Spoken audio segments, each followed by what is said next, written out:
What's good, everybody? I'm Brandon. Hey, bro, before we hop into this video, man, I'm sending nothing but positive vibes all y'all way. You know, all y'all way? Huh? I'm sending nothing but positive vibes to each and every one of y'all, man. Alright? Positive vibes. I'm hoping y'all feeling good today, man. You know, be productive, have a good day. Even if you want to have a lazy day, nothing wrong with that. I love lazy days. I be having lazy days. I have some days I wake up, I'm like, you know what? I ain't doing nothing today. I'ma just and chill. You feel me? We all need some days where it's lazy. So even if you're having a lazy day, bro, I'm still sending positive vibes your way. Anyway, today I'm about to react to... Hold on, I'm tripping. Your boy tripping. Give me a second. Hold on. Gotta get the video. Got it. Alright. Today I'm reacting to another What Culture Wrestling video. These are the ups and downs from WWE WrestleMania 35. Y'all requested this on Tripping. I got y'all. Even if y'all didn't request this, you know I'm gonna do it. I need to know what happened. I need to know what happened with the triple threat match, man. I'm not even gonna lie. It was Sunday. I was thinking about Googling what happened, bro. It was like 11 o'clock at night. I was like, I just want to know who won. But I was like, let me not, because I got to react. And I need this reaction to be authentic, you know? So I did Google it. I don't know who won what. People were sending me messages and stuff. I didn't check nothing, bro. Because I want to find out for myself, and I want y'all to see my authentic reaction. Anyway, we about to hop on into it. I'm excited. This is a long video. I'm going to try not to pause it because it's so long. If I pause it, this video is going to be like at least 30 minutes because y'all know I can talk. So we're just going to go right through it. I'm not going to pause it. I'll just talk over the video sometimes, all right? So yeah, let's hop on into it. Hello, What Culture Wrestling. My name is Simon Mann, and I stand here in front of a camera with my hood up and my face burned. You may be able to see, I don't know. We're outside MetLife Stadium, or the MetLife Center, as somebody said, and we're going to get to him. And it's time to talk to you about WrestleMania 35. It's in the books. We had a big conversation about this in the build-up to the event. It was 7.5 hours long, including the pre-show. I'm going to give a I'm sitting back. I'm just going to say it. Fair play to WWE for taking a 7.5 hour show. It wasn't perfect. There are some things we're going to get into, but they paced it out damn well. And I think we all said, everyone here at What Culture, there was that WrestleMania, we all said, you know what? That actually ticked by kind of fast, and controversially, maybe it ticked by a little bit better than the G1 Supercard. You can do with that what you want, but for now, pick your finger, point it to the sky when you're happy, point it down to the floor when you're not. My name's Simon, is What Culture Wrestling. Let's up those downs. Let's go, bro. WrestleMania 35. Let's go, bro.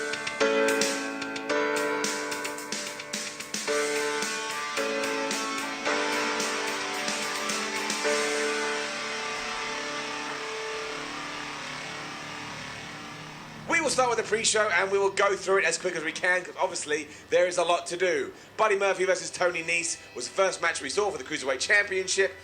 I was surprised anyway that Buddy Murphy lost, but Tony Nese won. He's your new Cruiserweight Champion. What they do with 205 Live, I don't know. But fingers crossed they actually start to shine a spotlight on it. We then had the Women's Battle Royal. It was kind of uneventful. It was there, you know, as people were filtering into the building, I should say. Cruiserweight Championship match gets an up, you can tell. And we don't do this usually when we're doing it live, we just go a bit crazy. All you need to know about the Women's Battle Royal was that Sarah Logan chucked out Oscar and everyone was a bit like, wait, what are you talking about? That doesn't happen. And clearly it didn't because Carmella, she'd been hanging out outside, she slipped in, she threw it out. I mean, it was all right. Wait, so who won? I think the problem was, it started with all the women in the ring. So, you know, you could kind of figure out and kind of make out who was in there. People like Kairi Sane was in there. I'm always a bit like, do we need to put Kairi Sane? She didn't get an entrance. She wasn't announced to the crowd. And then she was just thrown out.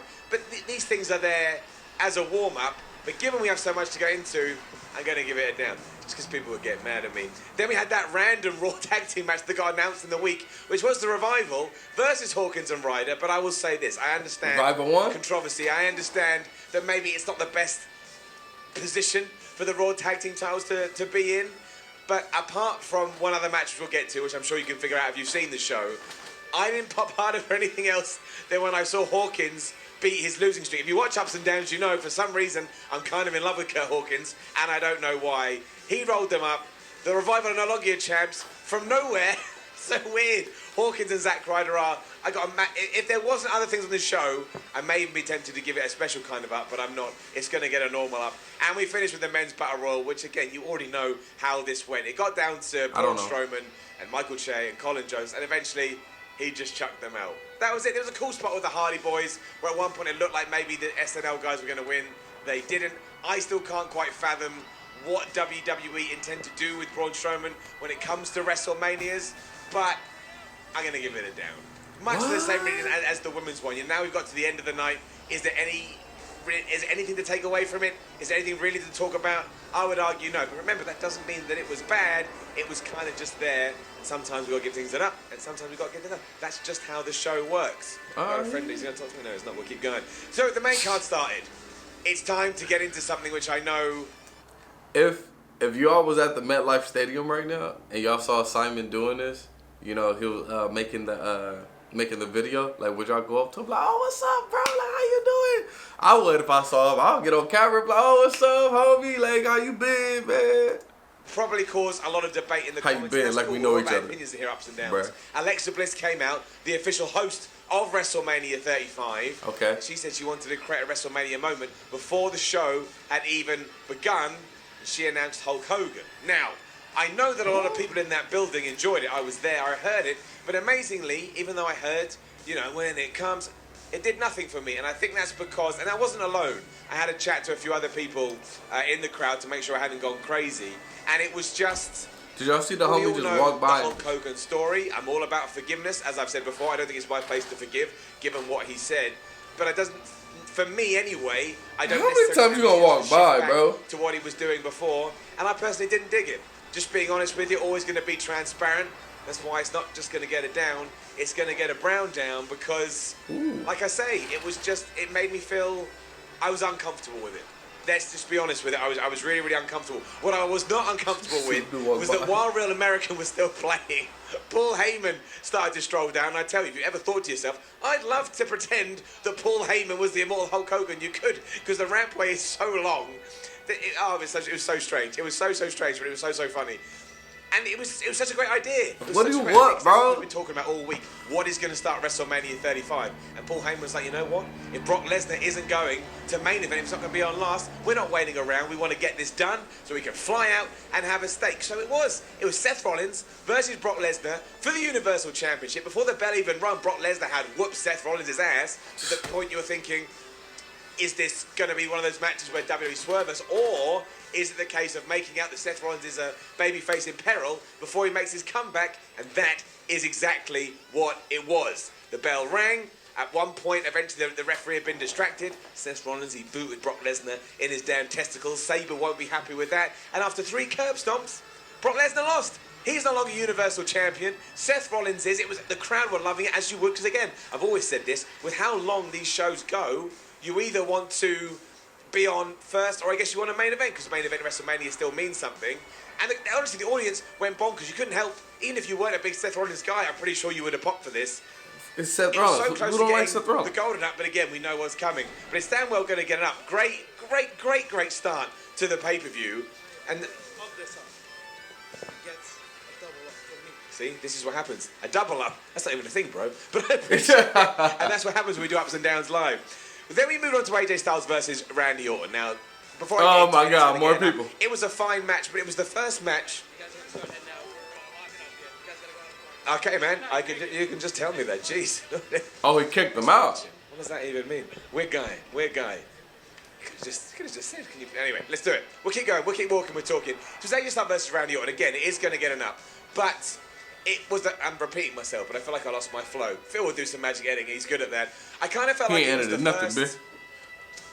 It was the first match where I don't really know what I mean when I say it wasn't WrestleMania worthy. Because what does that even mean? All we want to do is see fun, entertaining matches. But you kind of felt like you could have seen it on a random episode of SmackDown. I don't think. I mean, to my own personal taste, maybe I was expecting something more. I mean, if you watch my prediction show, or the prediction show, I should say, and last week's ups and downs, I kind of said that I think that they could steal the show. I really did think that it could. And it was fun and it was great. And AJ Styles got a pretty clean win. And there was some teasers for RKO. I think it's a real big win for AJ Styles. And I also think even though he's the babyface and he won their first encounter, you probably could continue the feud if you wanted. And again, it was a laugh. Like it was really entertaining. But there just isn't really much more to say. It was just a very solid, slow, methodical Randy Orton match, which I actually quite like. Especially on a show this long, because as we said, they're good wrestlers, though. You know, and it's because of stuff like this. I mean, you did have literal ups and downs. That's why I liked it. But the fact that I look over here, it just wasn't into special. the sky, and I'm like, you know, that's it. There's not much else I can say. I get what and that's maybe it's the problem when you do book so many matches onto a WrestleMania, because some things are always going to get lost in the shuffle, and I think that's one of them. Then Lacey Evans did a damn walk. I thought Lacey Evans would at least do a damn walk in the Women's Battle Royal, which would have given it something, but it didn't. So sorry, Lacey, you get it down, because when's this going to end? And then this ties into the AJ stuff. We had the SmackDown Tag Team title match. Again, getting it up. Really fun, really entertaining, some really good spots. The Usos are absolutely fantastic. Of course. Apparently they signed a new deal. I'm all about that. But you probably could have seen it on a random episode of SmackDown. That's not being disparaging to SmackDown, but it didn't really stand out. And the Usos won with a double splash. Did I write down who they did it on? I don't think I did. There was some really cool spots in like this. I think the highlight for me, Cesaro was doing his big swing, and as he was doing that, Sheamus was going around doing his big clubs to people on the apron. Honestly, it was. Maybe I'm being a bit too harsh. It did have a lot of interesting and unique elements to it, and I did laugh my way throughout it. You know, I've been a bit harsh on that one now I think about it, but it didn't blow my mind. Like maybe I thought. So it was good, but... And I'm all right with that. I tell you, man, the Usos continue to just build their stock as one of the best tag teams there is. Had the Hall of Fame ceremony, you know, or the when people come out and say hello, that's all fine and good. And then, I tell you, we had the Miz and Shane McMahon in a Falls Count Anywhere match.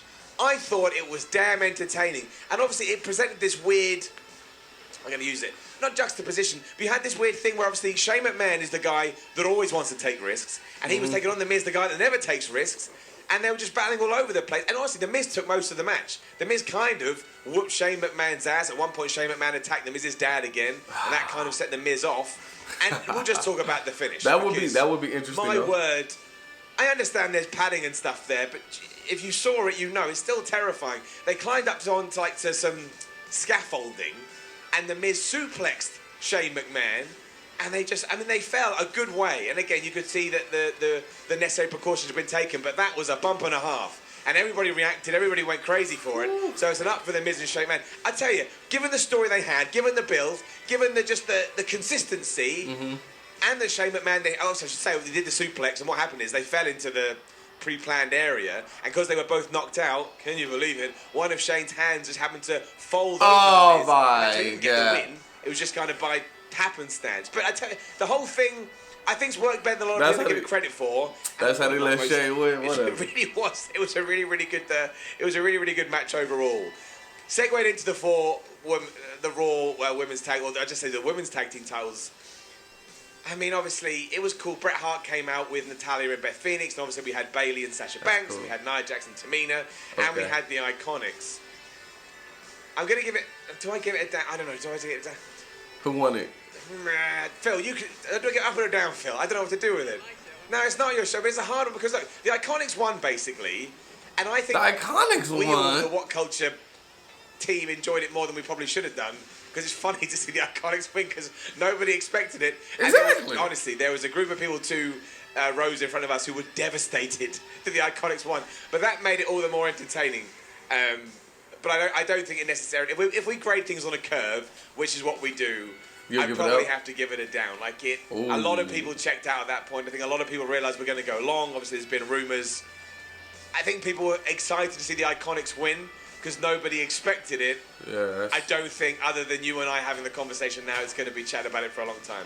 It is going to get it down, but don't even worry about that. Because now we segue into what is not only the best match, or at least the best experience at WrestleMania 35, but in terms of me going to live events, one of the happiest things I've ever been a part of. And it was Kofi Kingston versus Daniel Bryan. It's going to get the golden up. we don't really do much of the hyperbole when we've done live shows, so I'm pumped and exhausted, as you know. But it was, please go and watch it. Even if you don't want to watch WrestleMania 35, if you are a long-term fan of wrestling, please go and watch Kofi Kingston win the WWE Championship. For one, Daniel Bryan plays his role perfectly. He was playing up to the old yes chants. He did a lapel lock at one point that was so slow and methodical, like, I know what I'm doing. He looked like a devil possessed, and he did it. He knew exactly what he was doing. He couldn't have made Kofi Kingston, you know, more of a babyface. Kofi Kingston is already the quintessential babyface. Oh man! And when Kofi Kingston hit the Trouble in Paradise and got the 1, 2, 3, no shenanigans, nice and clean. Okay. And he celebrated with the New Day, and he got his kids in the ring, and you could feel the outpouring of love. The only thing I could think to myself was I wanted to stand up and shout, "Justice, justice!" after everything he had to be through. It was wonderful. But you talk about WrestleMania moments, right? That to me is a WrestleMania moment. Kofi Kingston deserves it. I know it's a weird term in wrestling because it's story-based, but he just does. The look on his face, Big E and Xavier Woods, you could tell, were just over the moon. And everything Xavier Woods said a few years ago when he said, my goal in pro wrestling is to make sure Kofi Kingston becomes WWE champion. You did it. You all did it. You're all part of it. It's a movement, I tell you, which is ironic given that Daniel Bryan's involved. Right. I absolutely loved it. I could have shed a tear. It was just such a... You don't always have to swerve for the sake of swerving. It's okay to give people what they expect because it's obvious, but that's why they want it. They just want the payoff so they can get that emotional rush. It was so satisfying. Excellent. And a shout out to Daniel Bryan again. Just brilliant. We then had a backstage skit with Alexa and the SNL guys. Kevin Nash and Scott Hall turned up. They were doctors, and Kevin Nash was well excited about sticking his hand up somebody's ass on a 7.5-hour show. Okay. Down. Yeah, down. what? There, exactly. You boo Kevin Nash and Scott. What was that about? That's random. Why you boo me? No, I'm saying that I don't need it. Hi, Adam Cleary. I'm saying, no, well, I mean, it is, but also, it was on a 7.5-hour show, I don't need that. Well, yeah, we're different people. We're different. Thanks, Adam Cleary. We're different people. Company to remind us. Phonics are down as well. No, I explained that. Don't you come at me about them. Now, I can't give up 2 golden ups, because that's not, give out 2 golden ups, that's not fair. But I tell you this, I damn well would for Samoa Joe versus Rey Mysterio and get a normal up. Can we make it, feels good at this, make it a Samoa Joe up, whatever that is. Actually, give him the Oscar up. Give Samoa Joe the Oscar up.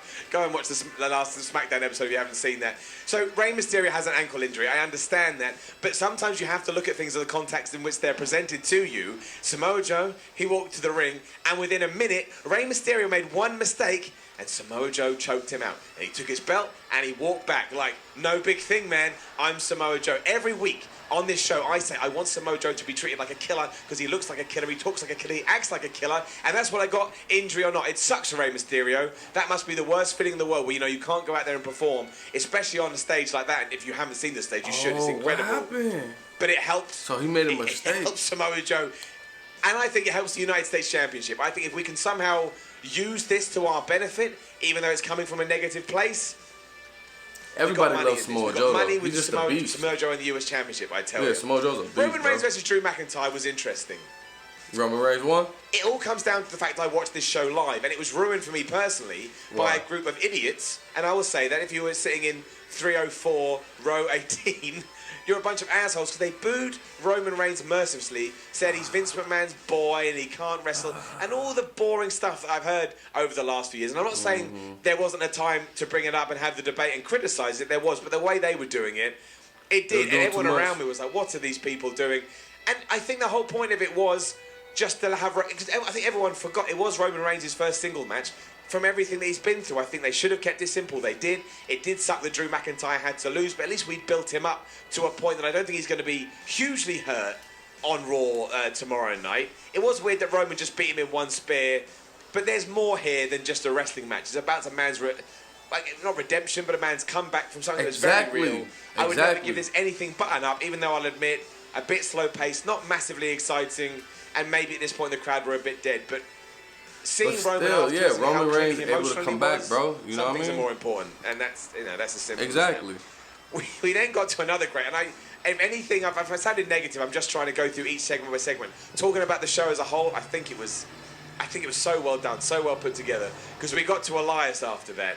Elias comes out. Elias, he's got versions of himself on the video screen playing drums and piano. So he does his gig, and they're all playing at once. And just as he's about to play more songs, Thugonomics version of John Cena arrives. It's going to get an up. He did all his old shtick. He made some great lines about FUs and dogs. I'm trying to keep it. He said he was going to turn heel. I'm trying to keep it as vague as possible because I want people to go out and watch it. I'll tell you this: if John Cena had stayed the Doctor of Thugonomics forever, he never would have been booed. His lines were funny. They were insightful. They had insider terms. They popped the crowd. They did everything that he used to do, and it was like he never stopped doing it. And while he did have a bit of a mixed reaction, I tell you, by the end, people were chanting his name. They were desperate to see more. He was fantastic. He then gave Elias an FU. He walked out. I think this is just Elias' role now, but when it's that entertaining, I don't care. I will say that John Cena interrupted. Like when Elias was doing his talking, a video of Babe Ruth played. I don't have the context for that. I was in the arena. We're in New York with the Yankees, and John Cena came at the Yankees top, and I guess people say that John Cena's the Babe Ruth of WWE, or at least he was for a time. Okay. You tell me. It was weird. Guess. Some guy behind me was going, it's Bray Wyatt. Definitely Bray. I was like, it could be. It was not. Batista versus Triple H. I think this played better on TV, given the stuff that I've read, than it did live in the arena. But it was just two veterans kicking the absolute crap out of each other. I mean, it was slow-paced. It was the traditional Triple H match you'd expect in the modern day. There were sledgehammers, tables, stairs. They didn't hold anything back. At one point, Triple H ripped Batista's nose ring out with a pair of scissors. He used pliers on his hands. He got a steel chain and choked him out. Don't forget, Daniel Bryan got fired from that a few years ago for a tie. He's doing it with a steel chain. I think it was decent. I just don't think it played well to the entire audience. So I'm going to give it an up because I'm convinced when I watch it back, I'm going to enjoy it. Yeah. I just think it was one of those moments where it's going to be fire. The crowd were dead. And that is something you can't watch anything for 7.5 hours. At one point, your brain going, calm down for a bit. And if you're excited about the main event, which loads of people were, it is going to affect you. Alexa Bliss backstage segment with the B-Team pimping merchandise. And then Ron Simmons walks into the screen and says, damn, not on a 7.5 hour show, WWE. Cut it. That's right. We had a bunch of guest commentators as well. We had JBL, HBK, and Paige throughout the night. Obviously, again, show runs that long, you've got to change it. It was a nice touch. Baron Corbin versus Kurt Angle, I'm also going to give an up to. It was a short match. I don't like home about. I don't even think you have to go out of your way to watch it. But I kind of realised when all was said and done, this is good. Kurt Angle's not the Kurt Angle of old. It's probably best as was his farewell match. The focus was entirely on him. But if WWE books this right and allows Baron Corbin to talk about this much in the same way The Undertaker, well, Brock Lesnar and Paul Heyman did about The Undertaker, where they beat the streak, I think it helps Baron Corbin no end. Again, basic, beats him with the end of days. After Angle had missed a moonsault on that moonsault, oh my gosh, he almost landed on his neck. I almost had an aneurysm. We're doing Kurt Angle, you're brilliant, but don't do that. Is that where we are? I thought it was flipping Bash at the Beach. Good grief. Oh well, where we do? And I lost my train of thought. Of course, then it was fine. It was fine. Kurt Angle into retirement. Let's remember Kurt Angle as one of the best of all time. True. He's one of the GOATs. Finn Balor versus Bobby Lashley. Pretty standard stuff. Demon comes out, cool entrance. Finally seeing it at WrestleMania. Bobby Lashley did the biggie spear through the ropes you must have seen, and then eventually Finn Balor. Hit the coup de grace. It's all going crazy. Finn Balor gets the coup de grace. He's the new IC champion. I give it an up because people wanted to see the Demon and they got it, but I got to give it a down because we actually go through the story. We took it off him to put it back on him. All right, and that brought us to our main event. Give it up to Joan Jett. I think Joan Jett is 60, main event, babe. And she still is incredible. I think that's the best entrance, and I like the Motorhead one that Triple H had, but I think that's the best entrance that we've ever done for a wrestler in WWE on these big stages. I'm sure you'll flood the comments now, but she was great. She's just a real talent. As for the match itself, obviously Becky Lynch did win, so that'll get an up to. We got what we wanted. Becky Lynch is now the Raw and SmackDown Women's Champion. She was so over with the crowd. Charlotte Flair had this amazing bit at the start where she came in via helicopter, although it kind of made no sense because she was in her gear. So I think I'm meant to believe she got into her gear, flew away from the arena, then turned around and flew back. So I was chuckling. The match did suffer from it was a bit disjointed, and I don't know why. And that mainly does come down to the finish. It came out of nowhere. Ronda Rousey went for Piper's Pit, and Becky transitioned to a backslide, basically, or like I know the name and I can't remember. It was just a side pin. And I think it's meant to be.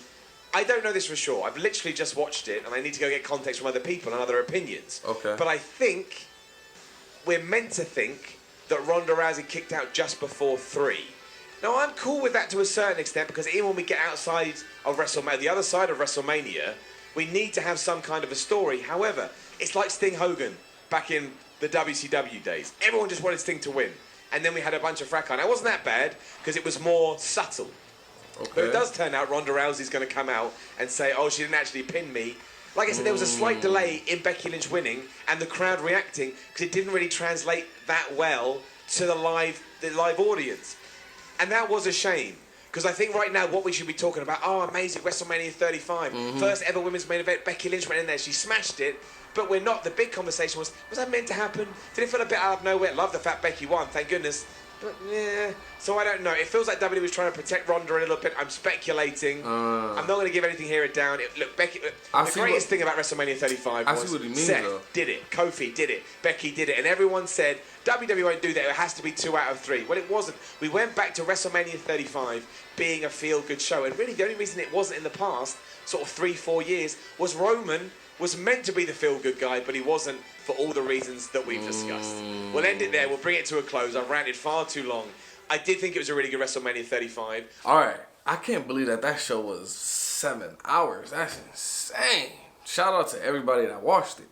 But Becky won.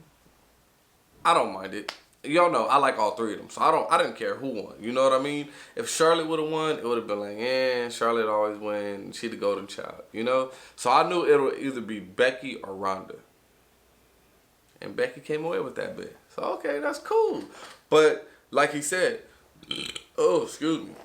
like he said, if they have it to where Becky and Ronda's like, oh, you didn't pin me fully, blah, blah, blah, that might continue with their feud. Charlotte Flair, I don't know, she'll have to do her own thing, I guess. Sorry about that, baby. But anyway, Kofi won. Okay, shout out to the homie for being the new champ. Alright, bro. Let's see how long he keeps it. But this seemed like it was pretty cool.